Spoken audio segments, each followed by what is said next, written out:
Hello, everyone. Welcome to How to Read Chinese Poetry podcast. I'm Zong-qi, the program host. In this podcast program, my colleagues and I aim to introduce cutting-edge scholarship on Chinese poetry to a broad general audience. We will present 52 episodes covering the major poetic genres developed over China's long history. Each episode features close reading of one or more of the best-known Chinese poems, with an aim to illuminate their literary greatness and cultural significance. For all the discussed poems, Chinese text, English translation, romanization, and brief notes are provided at our website, howtoreadchinesepoetry.com. By following the 52 episodes, listener will gain a bird's-eye view of the thematic, formal, and generic evolution of Chinese poetry from antiquity to the modern era. Instruct and delight is what we wish to accomplish in each talk. Without further ado, let's begin.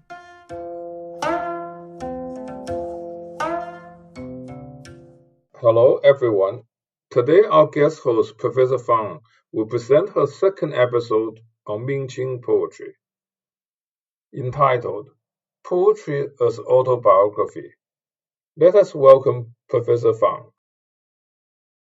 An outstanding development in this period is the practice of writing poetry as autobiography, as the record of a life story. We will discuss the lifelong collection of over 1,000 poems by an 18th-century woman poet, Gan Lirou, to illustrate her poetic self-construction. In no other comparable literary tradition was the autobiographical potential so strongly embedded in the orthodox conception of poetry as that in China. The function of poetry to articulate what was in one's heart and on one's mind, 诗言志, private emotion as well as moral ambition, facilitated the development of the poetic medium into a versatile vehicle of self-writing and self-recording for educated men, and increasingly in the later periods, also for women. This lyrical expressiveness was reinforced by the strong subjectivity in the oral tradition, particularly of songs in the first-person voice, which provided much of the corpus that came to form the first canon of poetry, the book of poetry privileged as a Confucian classic since the Han Dynasty. The autobiographical dimension in Chinese poetry was taken to a sophisticated height early in the literary tradition by the poet Tao Qian or Tao Yuanming, and later Du Fu. The training in and practice of shi poetry and later ci poetry can be viewed as discursive regimes that produced certain articulations of individual subjectivity in imperial China. Even with the customary omission of personal pronouns in the Chinese poetic language, the common assumption among writers and readers of shi poetry of a single unified lyric speaker, the speaker's persona and subjectivity, informing the poetic utterance, ensured the development of and persistence of a significant personal and subjective dimension in poetry. It is not surprising that poetry remained, for the majority of educated men and women, the most prevalent medium of self-representation. Situated in the present moment of inscription, the poet, by articulating emotion or intellection, 言志, in response to a wide range of experiences, both actual and textual, constructed and recorded a multifaceted life history with an eye to a community of contemporary and future readers that often included older versions of the author herself, who would reread and sometimes revise particular poems or parts of poems, especially at the time of publication. The material accumulation of this process of poetic inscription over time was the making of the individual collection of poetry, which could be edited, arranged in order, and molded into a loose and selective form of self-narrative. In the late imperial period, men and women alike exploited this textual means for constructing a self-record that comprised lyrical moments of interior life, situated in or juxtaposed to external social occasional events. In this practice, writing poetry functioned in a way similar to keeping a diary or personal journal. When the poems were collected and compiled into a chronologically sequenced whole, the resulting text would embody a form of life history.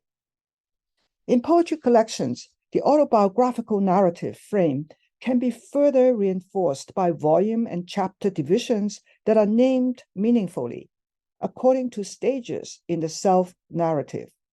I illustrate this autobiographical practice in the exemplary poetry collection of Gan Li-ro, a gentrywoman of Feng County in present-day Jiangxi province, who lived in the era of peace and prosperity referred to as the High Qing.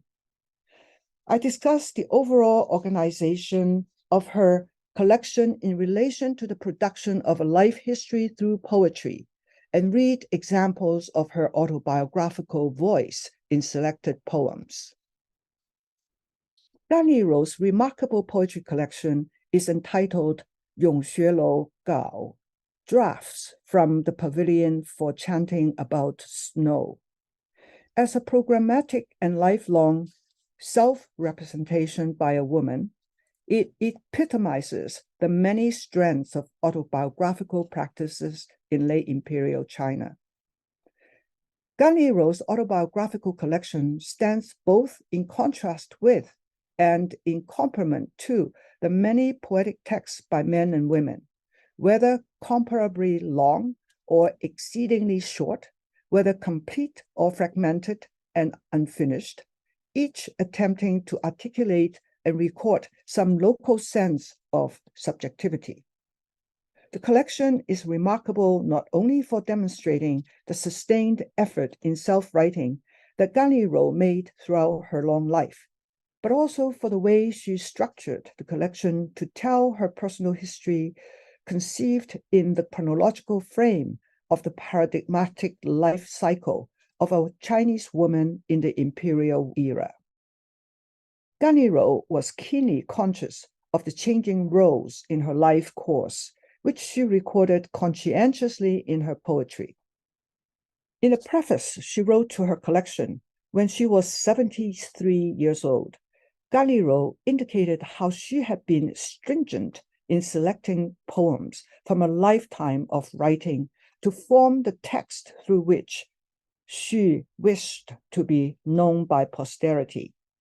She stated that she had edited out half of her poems.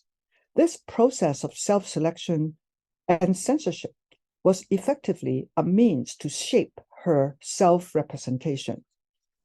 Gan Li-ro arranged her poems in 4 chapters according to the stages of her life. As a young daughter living at home with her parents and siblings, as a loving wife and dutiful daughter-in-law after marriage, as a bereft widow bringing up her children, and finally in old age, as a contented mother living in retirement with a successful son.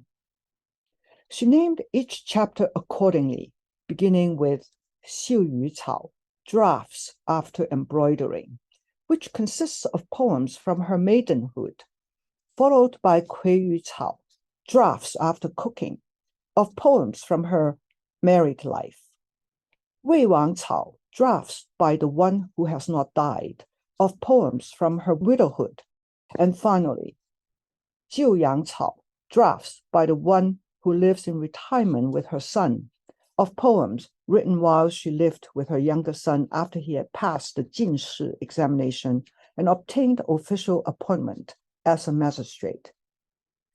Each chapter title is meant to capture the most significant womanly occupation or status for each phase. Embroidery is a young girl's work and training in feminine skills. Food preparation in daily life and on ritual occasions is the duty of a married woman. The widow is the one who has not died after the death of her husband, and living in retirement with one son is a woman's fulfillment in old age. As the autobiographical record of her everyday and emotional life over time, this edited collection of over 1,000 poems bears witness to the vital role that writing played throughout the various stages of one woman's life. The first poem in Ganiro's collection is a pentasyllabic quatrain, On the Full Moon, written at age 6. It was a poetic exercise prompted and then probably corrected and improved by her parents and elder siblings, a piece the poet treasured and preserved as the opening poem in her collection.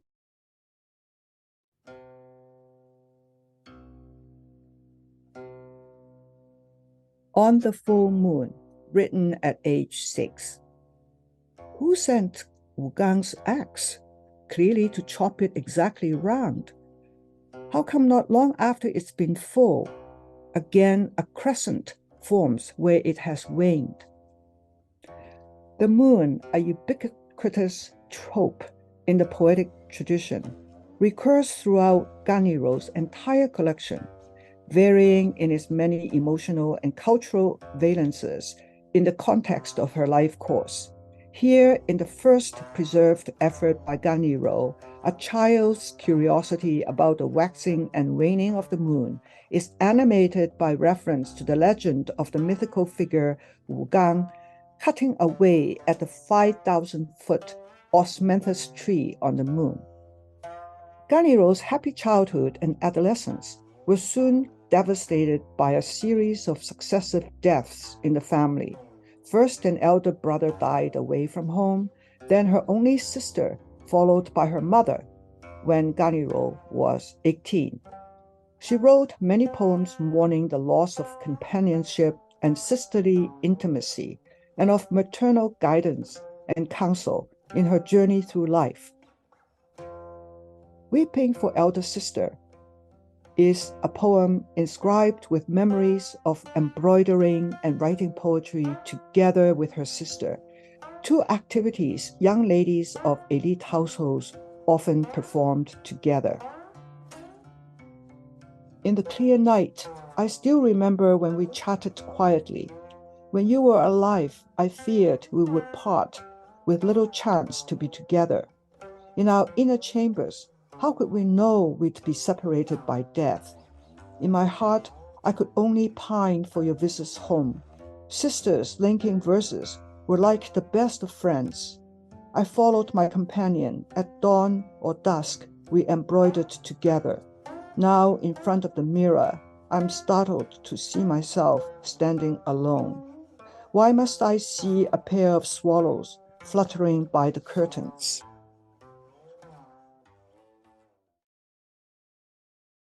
Ganiro had feared only that she and her sister would be separated during their lives by marriage, when they would leave their natal home for their husbands' families.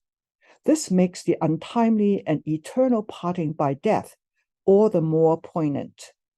After recalling their companionship as young girls in their inner quarters, the poem ends with the speaker gazing at her image in front of the mirror alone, without her sister. The image of paired swallows, conventionally signifying lovers, is used here as a foil for the speaker's loss of her companion, her sister. After the 3-year mourning period for her mother, Ganiro was married to Xu Yuelu in a match her parents had made. Uncharacteristically for a young woman, Ganiro composed her own version of hastening the bride's toilet, a celebratory verse usually written by guests as the bride is fetched from her home. Herself the bride about to be fetched, she used this wedding poem to record her experience of this important rite of passage. As she puts on her bridal gown and headdress, she laments that her mother is no longer alive to perform the custom of tying the sash for her.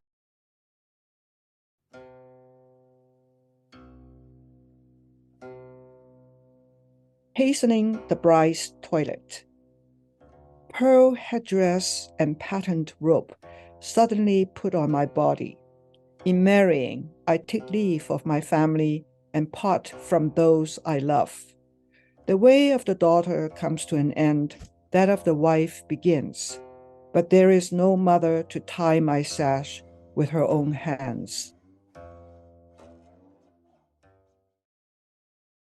For 10 years, Galiro enjoyed a companionate marriage. She gave birth to 2 sons and 2 daughters.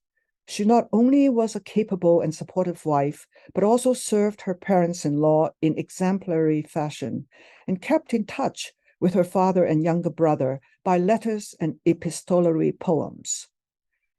When her husband was home, the 2 of them also composed many linked verses together. The pentasyllabic regulated poem, Night in the Boudoir, one of many such joint efforts by the young couple, demonstrates the romantic and poetic compatibility between them.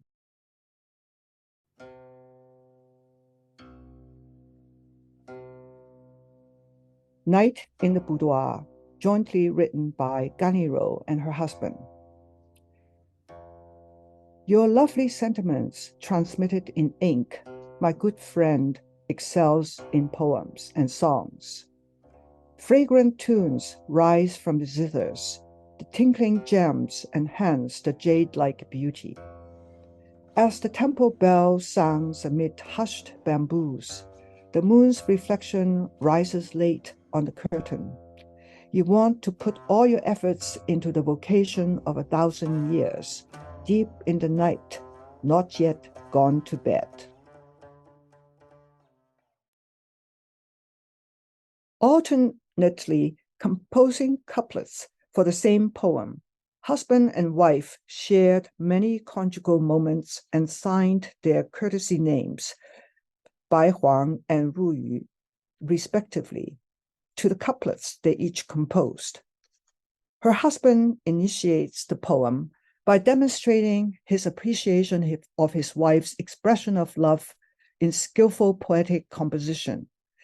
Ganiro's first response emphasizes their conjugal harmony and mutual pleasures by using a standard image for husband and wife, the 2 types of zither, qin and se.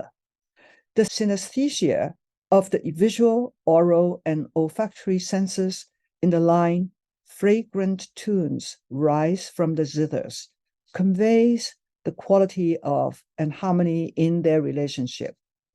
While her husband continues in the next couplet to bring out the nocturnal universe that is exclusively theirs, Ganiro ends the poem by reference to the familiar theme of their mutual dedication to his studies for the examination late into the night.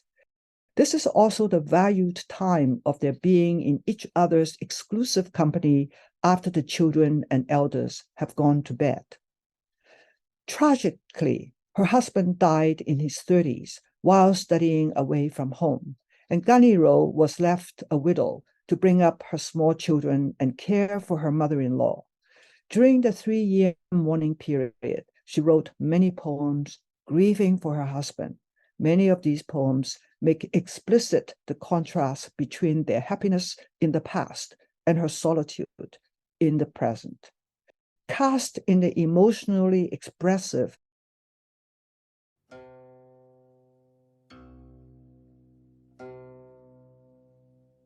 Sao style, expressing my feelings melts the external desolation of a funeral wake with a young widow's passionate grief.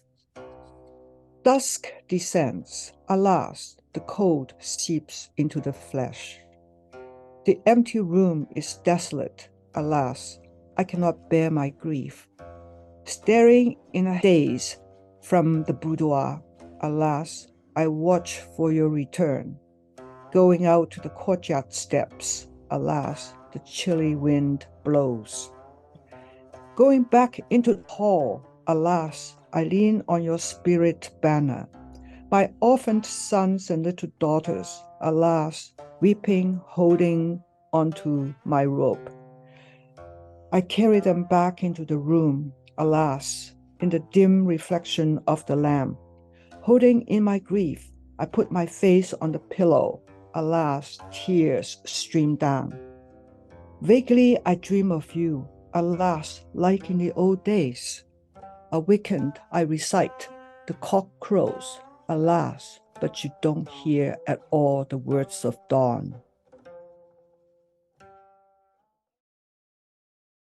It is dusk. The room is empty, and the young widow is emotionally devastated while keeping wake by her husband's spirit tablet with the small children. Her agitated emotional state is indicated by her movement of going out from the inside to the courtyard and then back again. In the final line, Ganiro alludes to the poem The Cock Crows in the Book of Poetry, which was interpreted as referring to a virtuous royal consort who woke up the ruler for his court audience when she heard the cock crowing at dawn. The poem has become a standard reference for a virtuous wife who attends to her husband's affairs. The allusion emphasizes that her deceased husband can no longer heed her counsel. Her longing for him can be sought only in dreams. After the travails of a long widowhood, Ganiro was finally vindicated by her younger son's success in passing the highest examination and obtaining an official position. With all her duties fulfilled, Ganiro felt she had come to terms with herself. Her poems from this period reveal that she had begun to enjoy a leisurely life in old age, finding pleasure in nature's delights, creativity in practicing the literati arts, and peace in spiritual contemplation.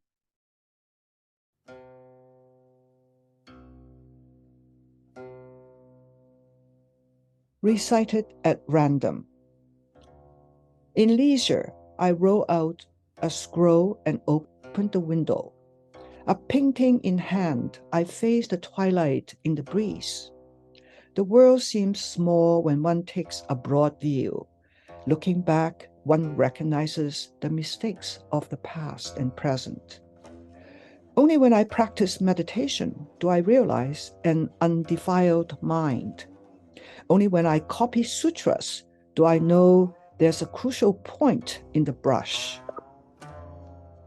When the myriad sounds quiet down, thoughts become tranquil. The moon moves pure shadows onto the screen.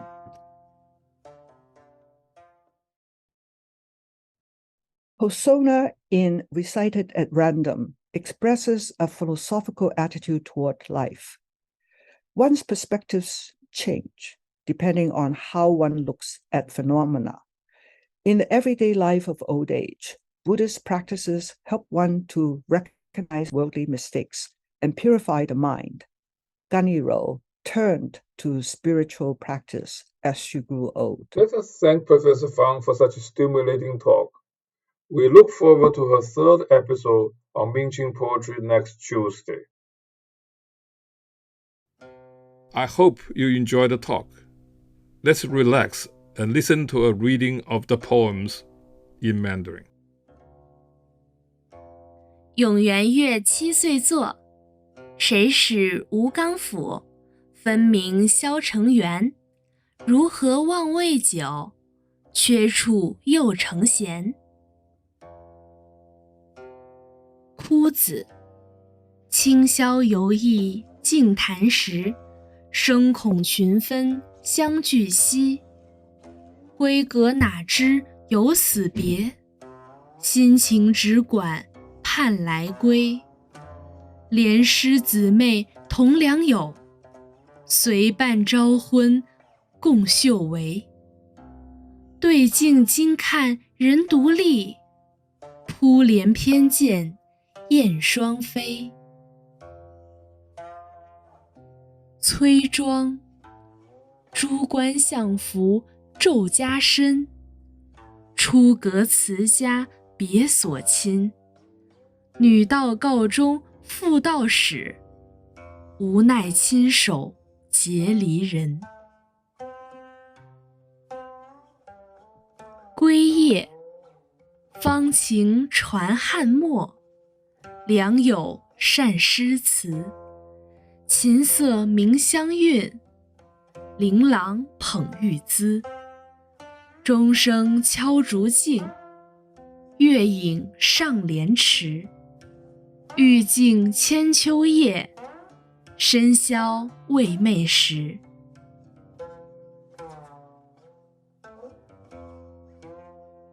树怀，将欲黄昏兮，寒侵肌。空房寂寞兮，不胜悲。以归凝望兮，盼君归。初步庭阶兮，凄风吹。重入中堂兮，以临围。孤儿幼女兮，弃牵衣。抱携闺房兮，灯影微。寒悲拂枕兮，泪暗垂。恍惚梦君兮，如昔时。景复鸡鸣兮，不闻寐旦辞。